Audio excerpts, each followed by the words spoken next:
Hola a todos, espero que se encuentren muy bien en sus casas viendo nuestra transmisión.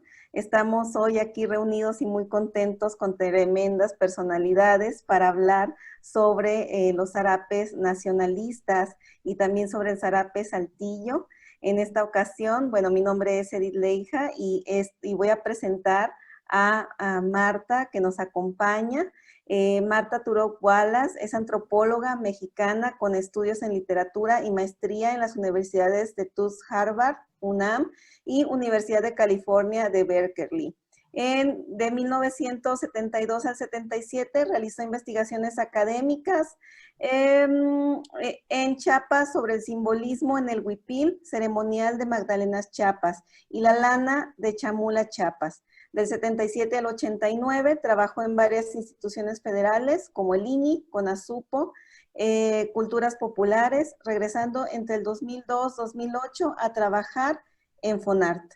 Del 89 al 2002, a través de la Asociación Mexicana de Arte y Cultura Popular AC, realizó programas de rescate y desarrollo artesanal integral en textiles, fibras, laca mexicana, entre otros, incluida la comercialización en ferias nacionales e internacionales. Ha sido curadora en diversas exposiciones, entre las que les destacan Living Traditions, Mexican Popular Arts, en SUNY Albany en el 92 y en el Museo Franz Mayer, Lacas Mexicanas en el 97. La cerámica de Marta Ortiz en el 99 y el zarape de Saltillo y sus influencias en el 2003. Compartiendo mención honorífica del premio INA Miguel Covarrubias a la museografía para lacas mexicanas y cerámica de Marta Ortiz. Es autora y coautora de un centenar de libros y artículos sobre temáticas diversas de arte y cultura popular, entre las cuales destacan Acercarse a la artesanía, el caracol púrpura, una tradición milenaria en Oaxaca, Fiestas mexicanas, el ropero de Frida y el zarape de Saltillo. Ante la precariedad en la que se encuentran, ha trabajado con reboceros, realizando investigación, difusión y conservación, como los 2 encuentros y seminario del arte de Jaspe y el rebozo en el 2013 y 2015.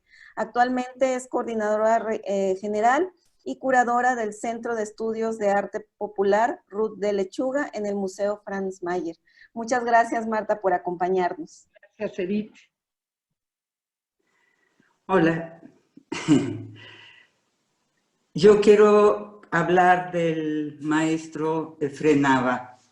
Yo le conocí hace aproximadamente 9, 10 años en un encuentro nacional de productores, tejedores e investigadores del zarape, aquí en Saltillo, y fue la primera vez que vi un saltillero tejido por él. Fue algo revelador. Yo creo que a partir de ahí fue mi enamoramiento con este zarape.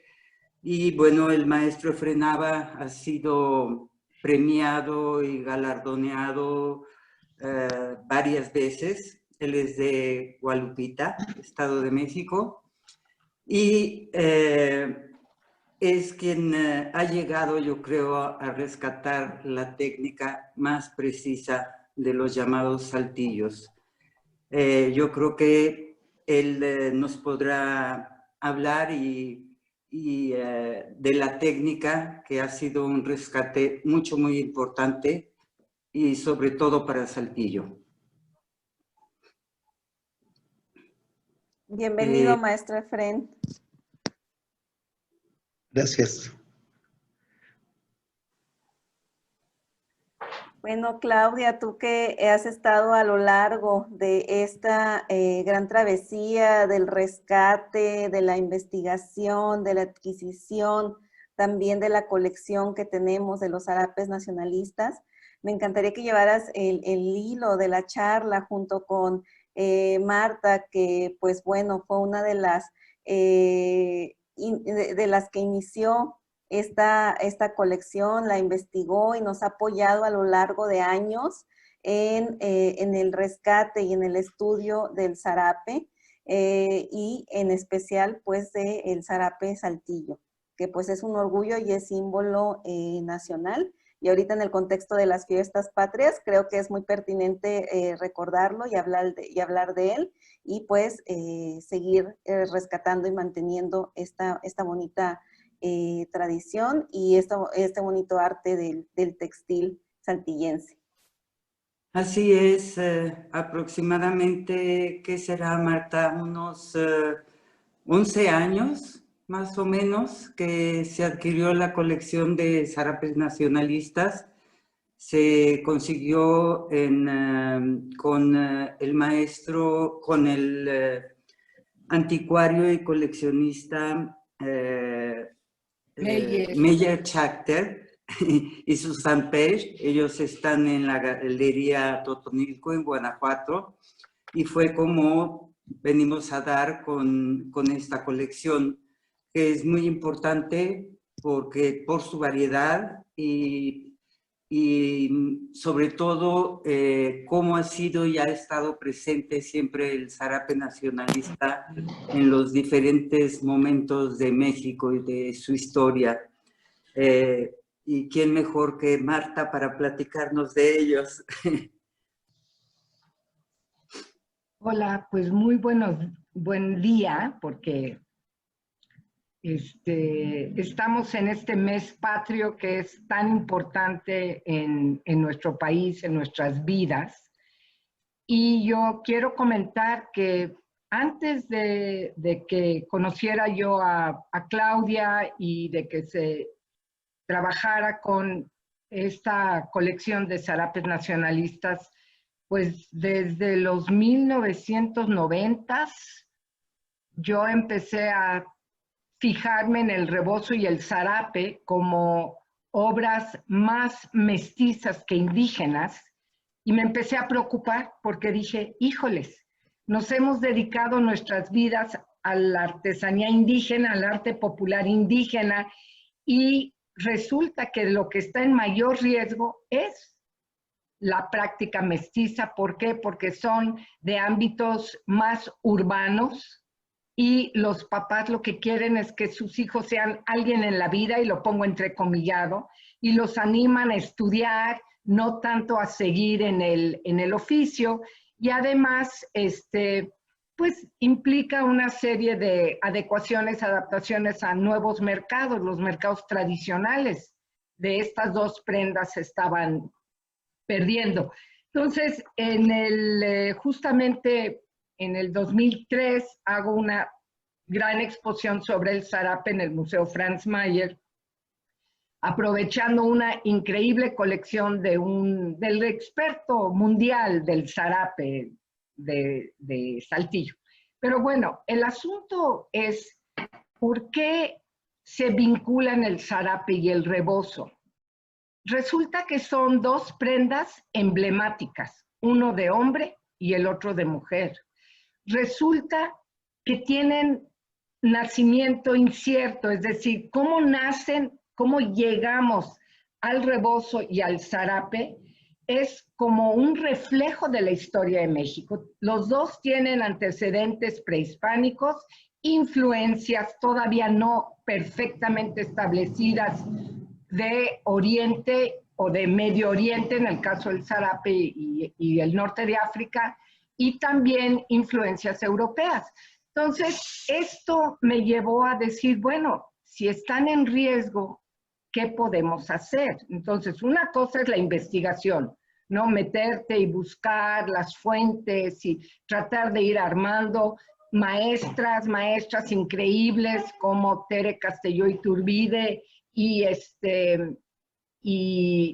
Virginia Armela de Aspe, es decir, ir retomando a nuestras maestras y maestros, también gente de Estados Unidos que ha investigado.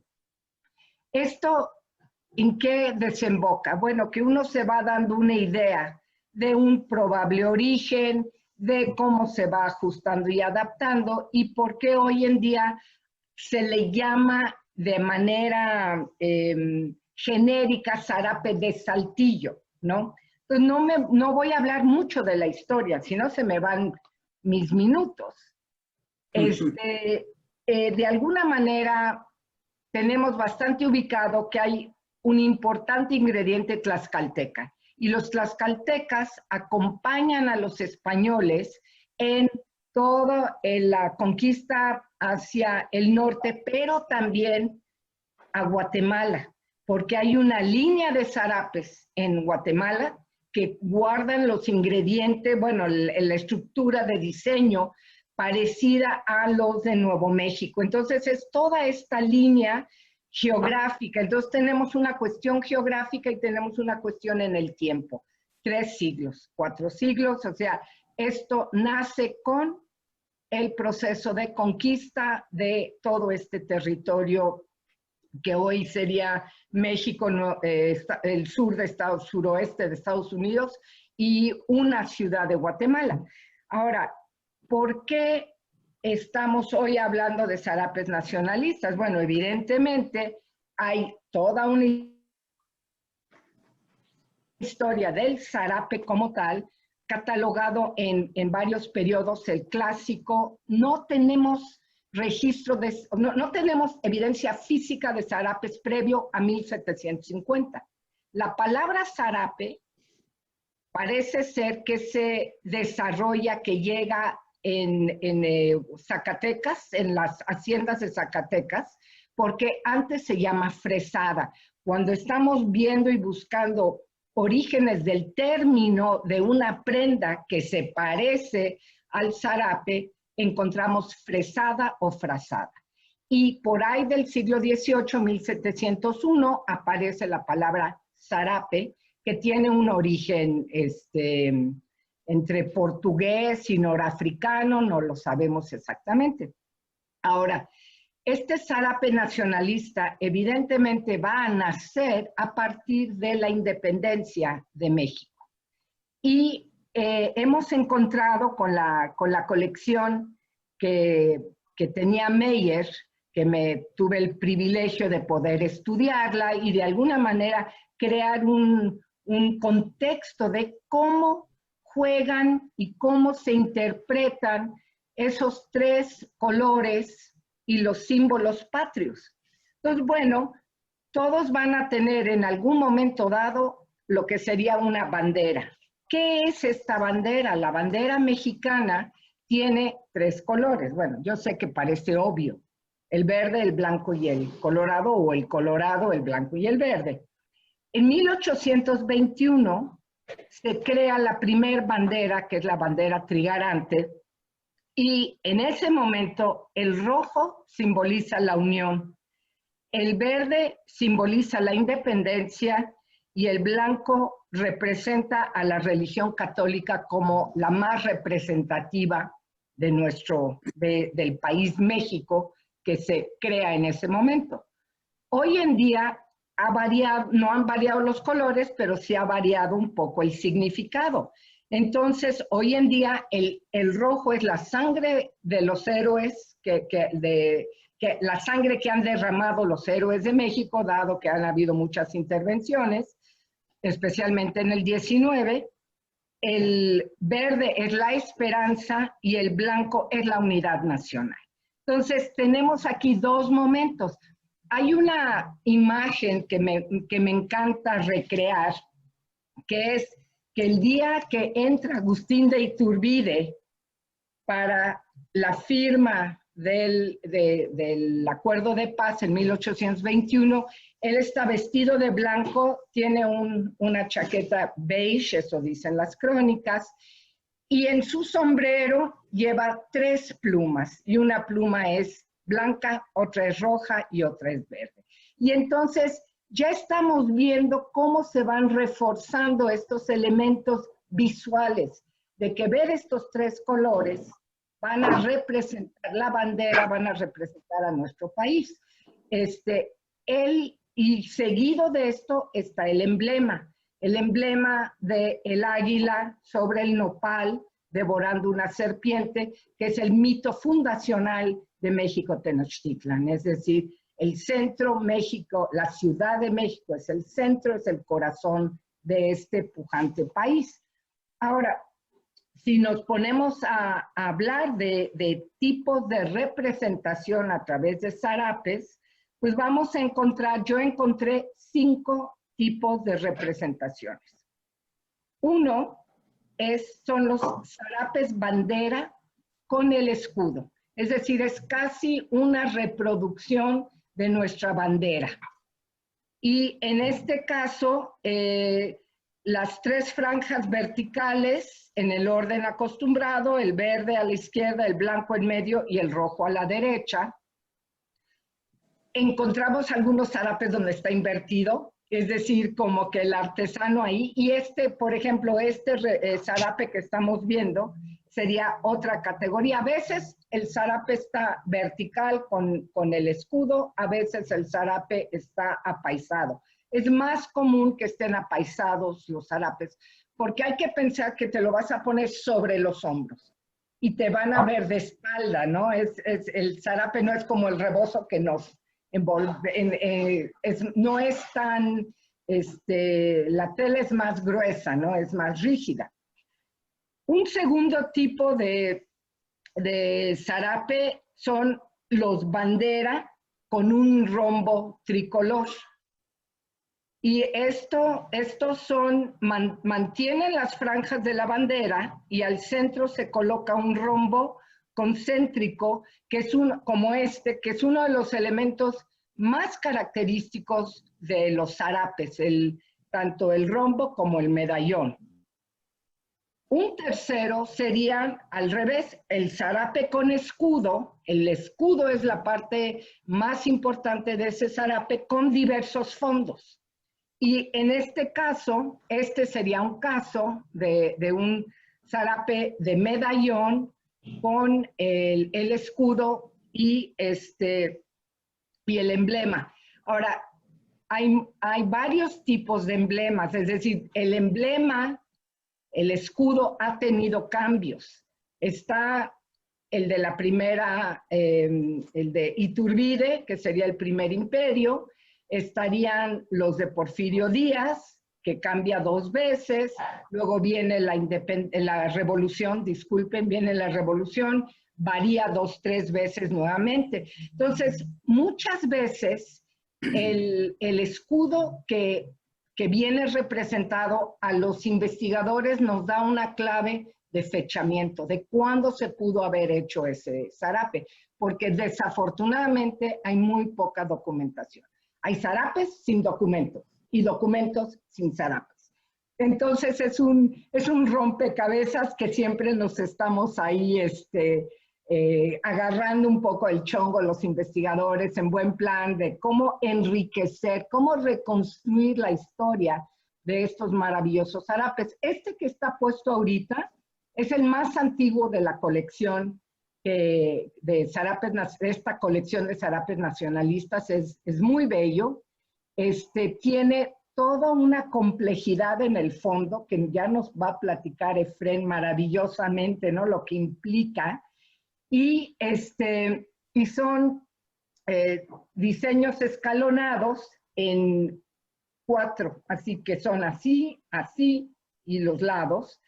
Y estos no son representativos del periodo justo cuando se inventan los tintes químicos, porque tiene tinte químico. Entonces, mi maestro Mark Winter me decía, un zarape no puede ser más antiguo que su material más nuevo. Entonces, un zarape que tenga tintes químicos no puede ser previo a 1856, cuando se inventan los tintes químicos. Y mucho de esto llegó en el periodo de Maximiliano, o sea, no Maximiliano personalmente, pero con esas influencias europeas, francesas, nos empiezan a llegar estos colores. Y otra influencia de ese periodo son los degradados. No vemos degradados en zarapes más antiguos que los maximilianos.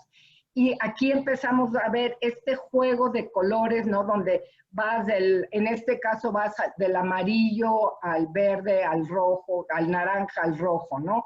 Estos degradados son muy del periodo de Maximiliano, es un bellísimo ejemplo. Y tenemos a la bandera mexicana abajo. Sí, todo es muy complejo y la bandera mexicana es lo que nos da, aparte del escudo, este elemento. A ver, veamos otro. Este vendría a ser un zarape con juego tricolor. Tenemos la bandera, tenemos el rombo, tenemos el marco, y entonces estamos, lo que nos visualmente, lo más importante que vemos es la bandera.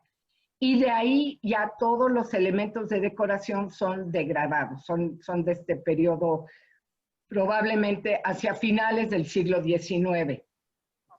Veamos, este es un clásico, miren nada más qué elegancia, qué manera de jugar con los tres colores, no hay otro color que no sea verde, blanco y colorado, nuevamente es bandera, es con el fondo del rombo, y lateralmente lo que va sobre rojo juega más verde y lo que va sobre verde juega más rojo. O sea, hay un gran equilibrio y yo esto los llamo como juguetones. Aquí tenemos lo que yo les comentaba, un zarape que está hecho para colgar. Este no es para ponerse porque justamente el escudo está vertical y es un excelente ejemplo del zarape con el escudo que hoy en día tenemos, que es el escudo que hizo Francisco Eppens, un gran artista, y donde ya el águila está de lado y están recogidas sus alas. Ya no es el del siglo XIX que tiene las alas extendidas.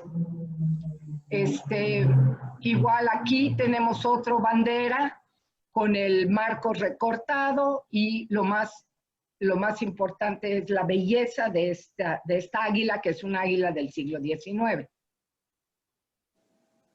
Nuevamente tenemos este otro que también es bandera con un águila y le cruzan como alegoría las dos banderas pequeñas.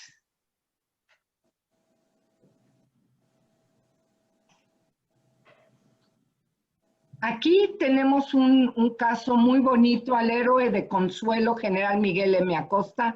Pues yo no sabía quién era el general Miguel M. Acosta y sí pude descubrir el origen. Él nace en Coahuila y se lo llevan, se lo llevan de pequeño a Musquis y tuvo una muy relevante carrera militar, y le regalan este zarape, donde lo más importante es el escudo. Y resulta que este zarape pudo haber sido tejido en Coahuila, en Saltillo, perdón, o en Guadalupe, Zacatecas, que son parte de estas historias. Hay un vínculo de Guadalupe, Zacatecas. Hay otro vínculo de Teocaltiche, Jalisco, con Saltillo hacia 1921. Se estaba perdiendo la práctica del zarape y un empresario español va y se trae tejedores de Teocaltiche, Jalisco, para vivir y trabajar en su taller en Saltillo, y conocí a don José Espiridión, que me lo confirmó. O sea, conocí a un cronista de Saltillo y conocí a un tejedor que me dijo, sí vinieron de Teocaltiche. Entonces, todo esto va de acuerdo con lo que vamos encontrando en las crónicas históricas, que hubo mucho movimiento. La gente no llegaba, no nacía y se moría en el mismo lugar. Se movían de acuerdo a las oportunidades de trabajo. Entonces, iban a las haciendas, se quedaban un tiempo, posteriormente se pusieron los talleres y se movían, y lo mismo sucede con el rebozo, pero hoy no estamos hablando de rebozo, estamos hablando de zarape. Y entonces aquí no hay tanto la bandera, sino que está es un zarape que tiene una dedicatoria y tiene también esta bella águila. Estos son zarapes de Oaxaca que tienen una especificidad. No he mencionado, los zarapes clásicos de Saltillo tienen urdimbre. Recuerden, la urdimbre son los hilos verticales de algodón, y la trama es de lana. Como es más delgada la urdimbre y la trama es más gruesa, tapa a la urdimbre, es decir, no vemos la trama salvo que en los flecos. Entonces, es la manera en que sabemos de cómo están hechos, con qué materiales están hechos. Los de Oaxaca son lana con lana, son mucho más gruesos y no son tanto para ponerse, son más como llamarían cobijas, ¿no? Que en sí zarapes. Sin embargo, sí los consideramos dentro de la tradición del zarape. Y estos son justamente con base en el águila, en el tipo de escudo, son más hacia finales del siglo XIX, principios del XX. Este es tipo medallón. Hay zarapes clásicos y de las colecciones más antiguas donde aparece este medallón con las flores alrededor, y yo he encontrado algunas imágenes de la conquista del siglo XVI, donde trae puesto la tilma el tlaxcalteca y tiene un medallón. Entonces, hay ahí cosas que nos faltan investigar. Eso es lo bonito de esta vida, de que no acabamos. Este es otro. Este me encanta y les voy a decir por qué me encanta. Está el escudo. Está muy claro, está el escudo, el águila fundacional. Pero quiero que vean cómo está el ave, las 4 aves, y sus plumas son tricolores. Y está el jaguar arriba y abajo, y al jaguar tiene una banderita mexicana. Esto es lo que yo les digo, es hermoso cuando el artesano, el artífice, toma estos elementos visuales de la mexicanidad y los plasma de una manera inesperada, porque yo creo que pensar en un ave con plumas tricolores, pues por eso me encanta esta alusión de Agustín de Iturbide, que llega a México, entra triunfante a México con sus 3 plumas. Nuevamente otro oaxaqueño, se ve claramente que es oaxaqueño por todas las grecas escalonadas en su marco. Viva México, ¿qué más podríamos pedir? Y igualmente sus 4 aves con sus colas tricolores. Otro oaxaqueño, y además tiene en los extremos reflejada la bandera, además de los floreros y las banderas, ¿no? Aquí, y bueno, que es, tenemos igual nuevamente el águila ya post-revolucionaria.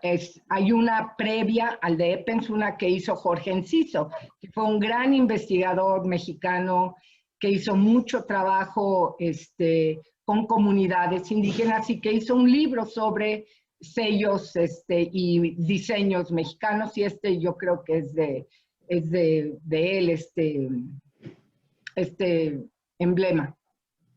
Aquí, pues la bandera recortada chiquita, ¿no? En juegos de ello, y el rombo por dentro tiene más que lo tricolor.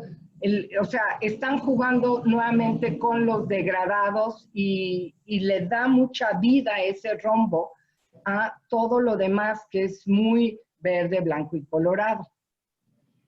Ya. Muchísimas gracias, Marta. No, gracias a ustedes. No, siempre es un gusto escucharte. Y quería platicar también un poco el acercamiento del maestro Efrén con los zarapes saltillos, los saltilleros que le llama él. El galardón que ganó en Fundación Cultural Banamex fue con un saltillo, y yo quisiera que él nos platicara cómo es que llegó al saltillo y por qué su pasión por salvar esta prenda, esta técnica, que es también lo que a mí me mueve, mi motorcito de por tanta admiración que tengo hacia esos zarapes.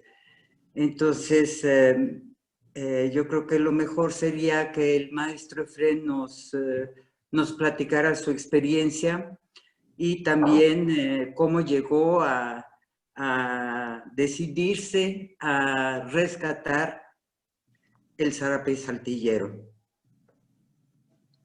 Bueno, muchas gracias por su invitación, señora Turroc. Mucho gusto en verla y estar con usted, señora Claudia, licenciada. Pues verdaderamente es un gusto platicar del rescate del zarape saltillero. Gracias a Fomento Cultural Banamex me otorgan esa responsabilidad. Y bueno, fue un arduo trabajo, pero encantador, pero también con un poco de temor porque lo veía muy, muy grande. El trabajo es de un alto grado de dificultad. Varias figuras, el calibre del hilo, los materiales que era algodón, lana, seda y oro y plata. Y eso para mí me fascinó desde un principio. Cuando yo lo analicé para poderlo transmitir por contabilidad, pues ahí sí tuve un poco de temor de no poder, porque era grande el trabajo. Pero gracias a la técnica que yo elaboro, que me enseña mi papá, mis tíos, pues creo que lo logré asentar en el dibujo, en el papel milimétrico y transportarlo por contabilidad. Esa es una de las grandes experiencias que tenemos en nuestra técnica y eso nos da mucha fortaleza y mucha seguridad de poder hacer las cosas bien hechas. Es como si en la música lo tocaran por nota. Es exactamente lo que nosotros hacemos. Lo logramos hacer en papel milimétrico y transportarlo. Lo que hay en el papel milimétrico lo transportamos al tejido. Entonces, para nosotros es con una gran facilidad de transportarlo ya en el tejido. Y ahorita tenemos un gabán que estoy haciendo en hilo delgado también. No es como los saltilleros, pero vamos a tomar una foto del águila, porque también ya realicé el águila. Ahorita van a tomarle una foto y a ver si la podemos ver. Y si no, nos trasladamos para...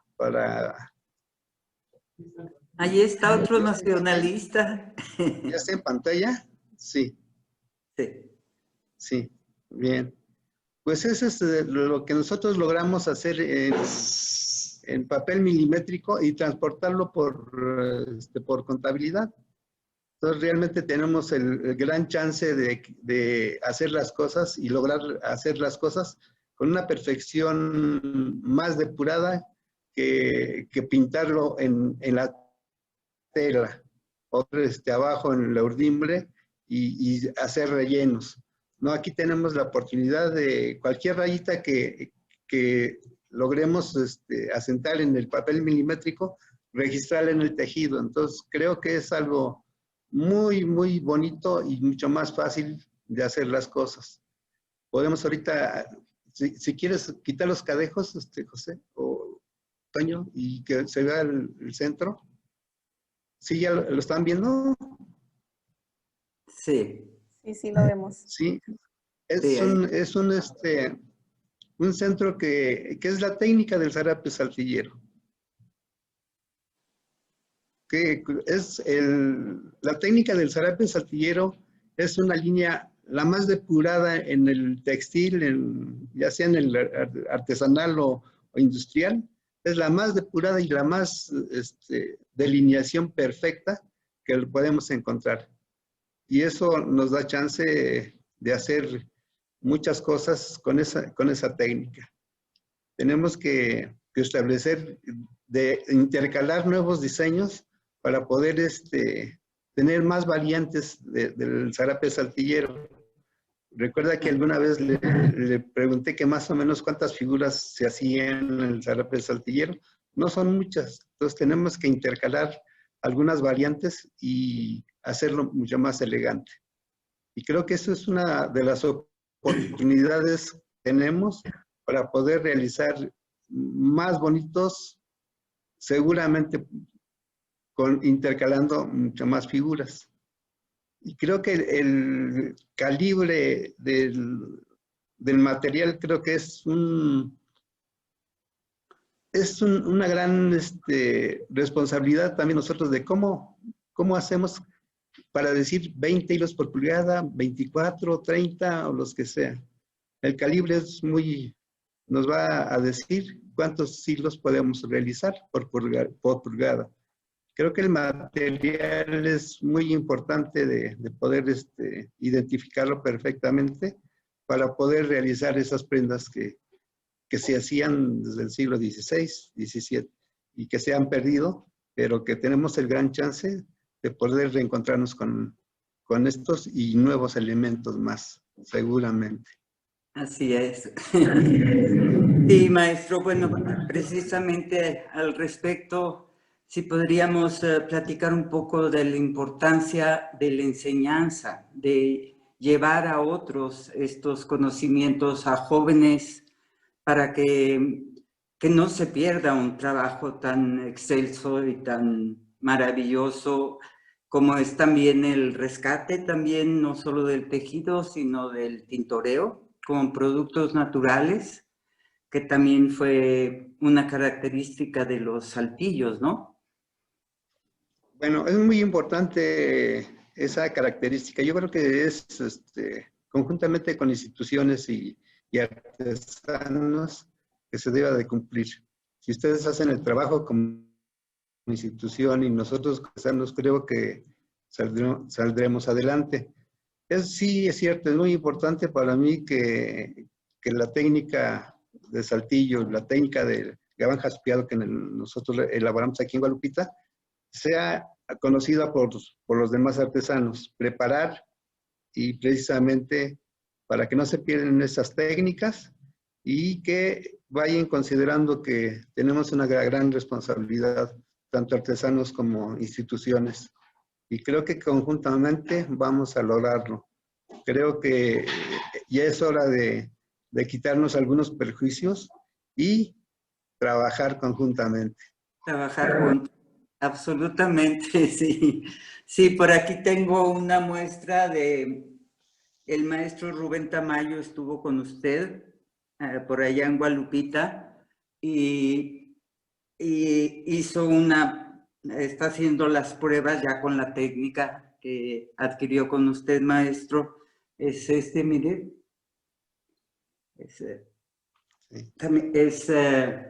es añil, seda, oro y plata, y ya es con la cuenta milimétrica. Sí. Sí. Y sí, efectivamente se puede llegar a mucho mayor precisión, se puede llegar a, bueno, y por lo general, lo que yo he visto de los saltillos sumamente elaborados, ¿cómo cuánto tiempo le toma, maestro, hacer, por ejemplo, el que trabajó para el galardón que ganó el Guinda, el saltillero Guinda de Fundación? Fueron más de 2 años y medio. Porque en que hice el diseño, en que elaboramos el teñido, la cantidad de colores, elaboramos también el hilo, conseguimos el hilo de oro y plata, fue todo un gran trabajo. Ya me imagino. Sí. Y bueno, el diseño sí realmente lo pude lograr. Y bueno, pues gracias a la experiencia que nos da la técnica, sí se presta un poquito más, es más fácil. Pero realmente fue un gran trabajo. Yo no conocía la seda, yo no conocía ni el oro ni el hilo de oro y plata, pero más sin en cambio, pues ahí estuvimos lograr hacerlo y gracias al apoyo también que recibí. Claro. Qué bien. Y ¿puedo comentar algo sobre ese proceso de ese zarape en particular? Recuerdo claro, que platicando con Efrén, hola Efrén, qué gusto verte, Igualmente. dijo, pues yo le encontré errores y lo mejoré. corregí los errores que encontré en el zarape original. Y creo que esto nos habla de este increíble dominio que tiene Efrén y estas ganas de compartirlo, ¿no? con otros. Sí, efectivamente, para mí he dejado atrás el temor de que sean mejor los alumnos. Yo creo que esa es la intención, ¿no? De que ellos superen lo que yo he hecho, y eso sería muy loable para mí, y para mí sería lo mejor que los alumnos fueran y superarme a mí.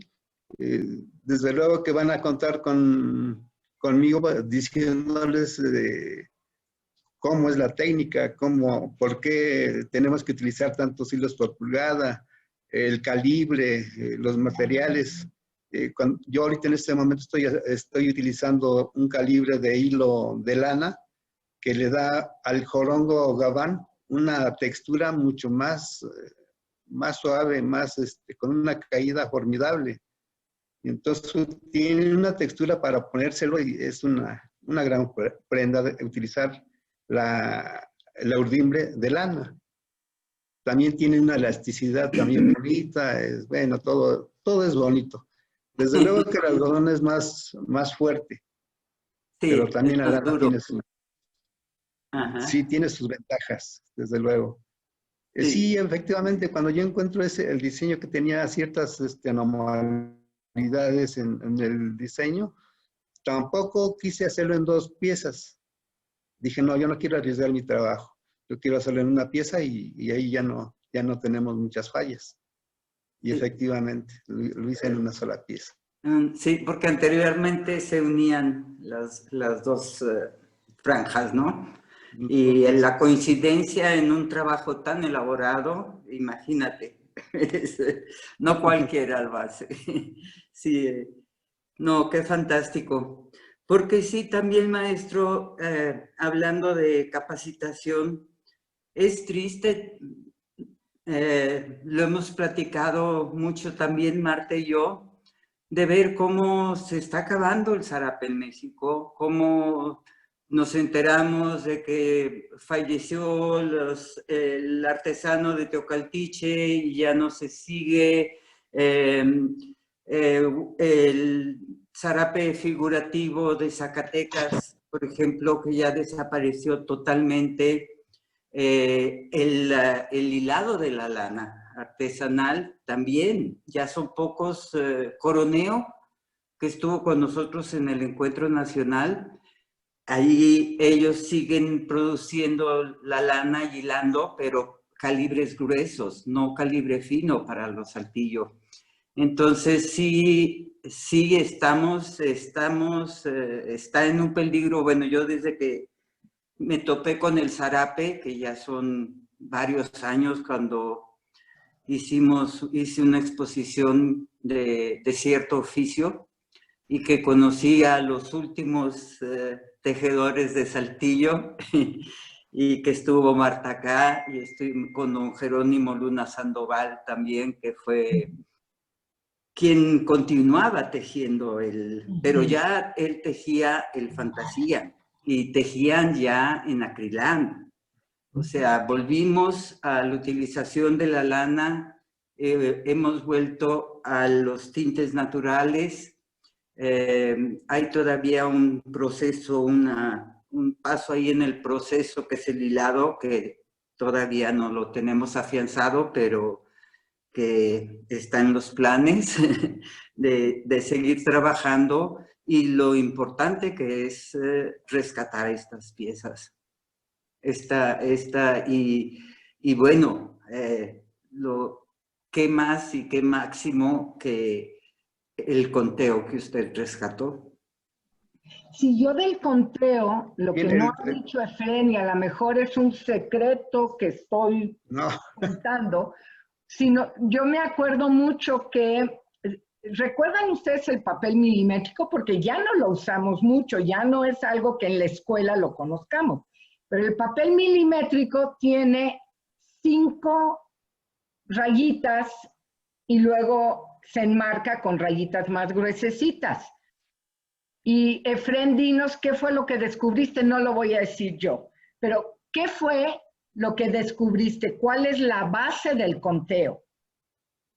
¿Son 5? Bueno, no, ahí en ese caso son 6. El papel milimétrico que comercialmente lo compramos es 5 milímetros. Yo lo convertí en 6 milímetros y cada milímetro una vuelta. Entonces, las matemáticas nos dijeron en la escuela que son exactas, ¿verdad? Entonces ahí es muy difícil de equivocarse. Sí se puede uno equivocar, desde luego, pero con la contabilidad, los hilos y las vueltas, ahí están. Entonces tenemos que hacerle caso al conteo del papel milimétrico. En el gabán que ustedes vieron, yo hilé todo el hilo, los colores y todo.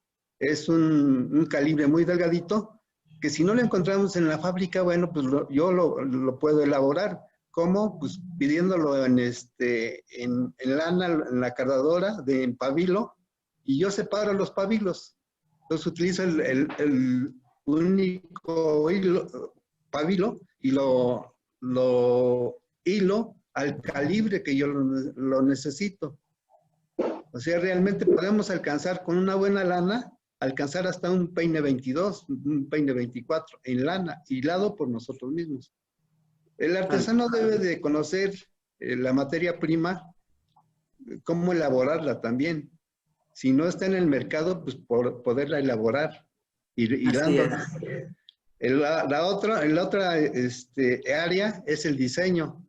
Es un ejercicio previo cuando estamos elaborando el diseño y es un ejercicio previo cuando ya dejemos, ya sabemos qué hacer, colores y demás. La otra es pues, la técnica o mano de obra.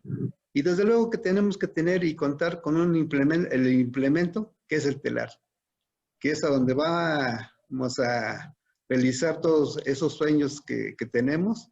Creo que el implemento también debe de contar mucho para poder realizar y no echarle la culpa a otras cosas. Y desde luego que por último sería restauración. Si yo sé tejer un saltillero, si yo sé tejer un gabán con figuras, sé la técnica y poder restaurarlo efectivamente con que quedara, pues, si no igual, pero en un 95% igual al tejido. Al original. Y creo que también restauración también es muy importante. Así es. Y conocer, y desde luego tener el conocimiento de los materiales. Es obvio, porque si está tejido en lana y queremos restaurarlo con acrílico, pues o acrilán, pues, sería un grave error. Yo quisiera hablar de un último elemento fundamental, el comprador, el consumidor.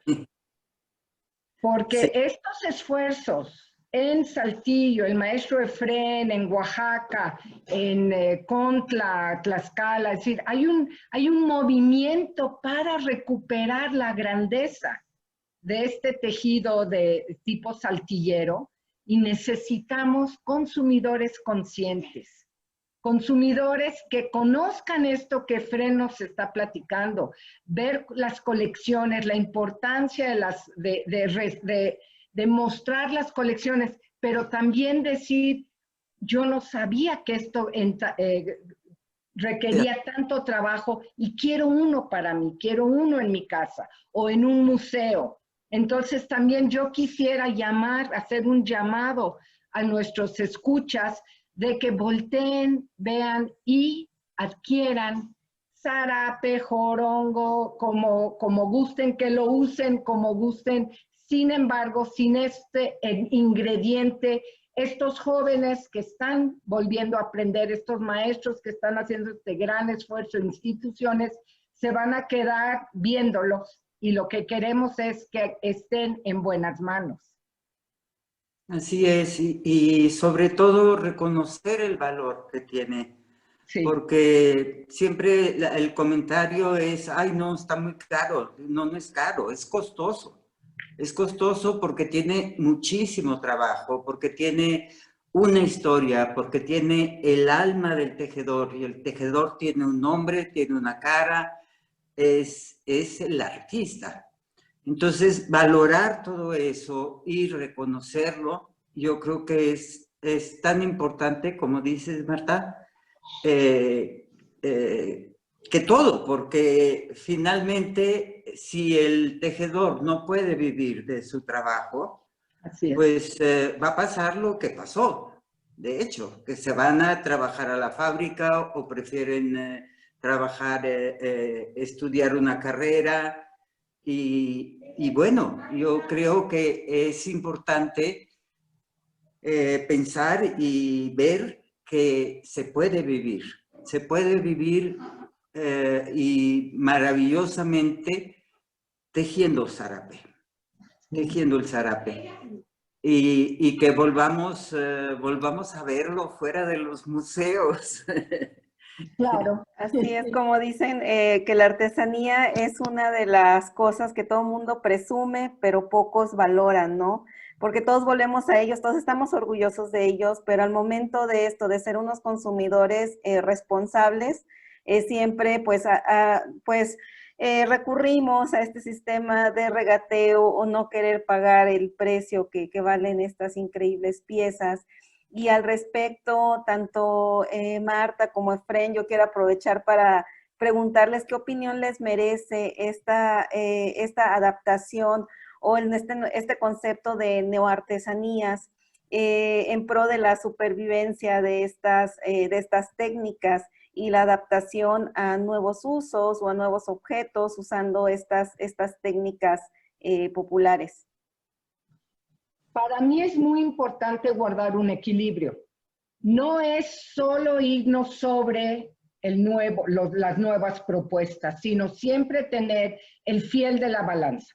Tener una producción de lo más tradicional, de estas reproducciones que ha logrado Efren, porque esto nos da un sentido de origen, de la importancia de ese pasado. Y lo otro es, sí, si los jóvenes o si las personas no les alcanza para un zarape que llevó 2 años de producción y pueden tener un objeto más pequeño, o si se aplica a joyería, si se convierte en joyería o en ropa, en otro tipo de cosas, yo creo que es válido.